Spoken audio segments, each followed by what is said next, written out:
Bismillahirrahmanirrahim. Assalamualaikum warahmatullahi wabarakatuh.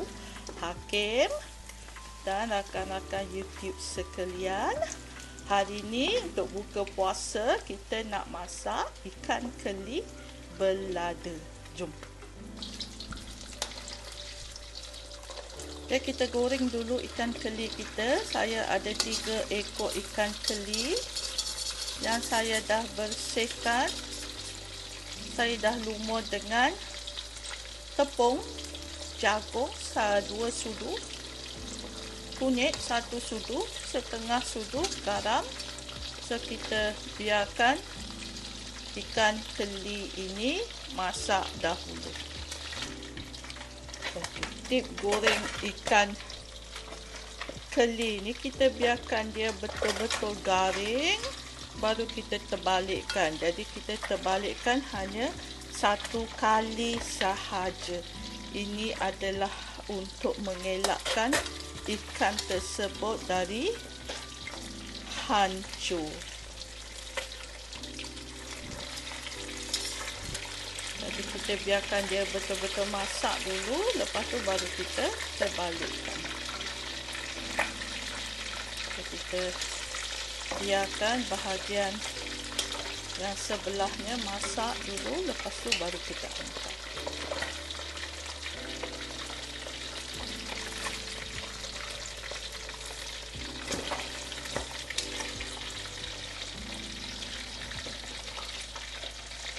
Macam mana nak elakkan dia dari meletup? Ini pengalaman saya lah. Pengalaman orang lain mungkin berbeza.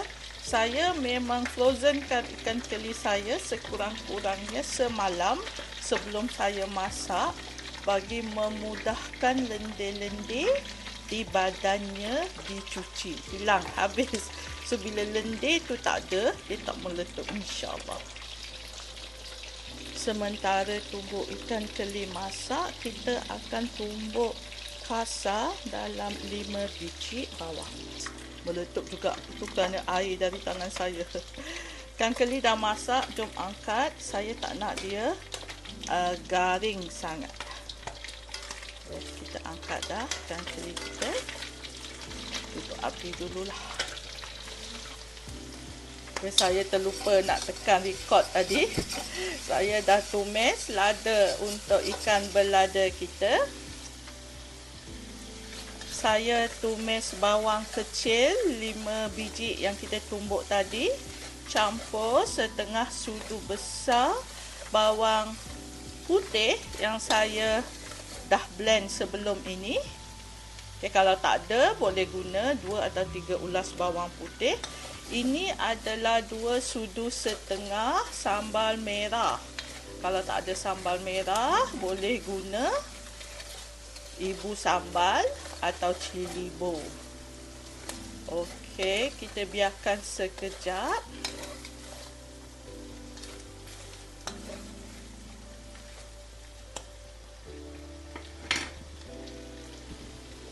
Ada orang suka curah cili ini atas ikan, tapi saya suka ikan ini digaul bersama dengan cili.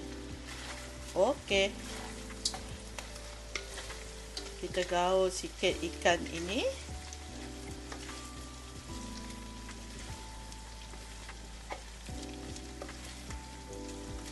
Siap dah ikan keli belada kita.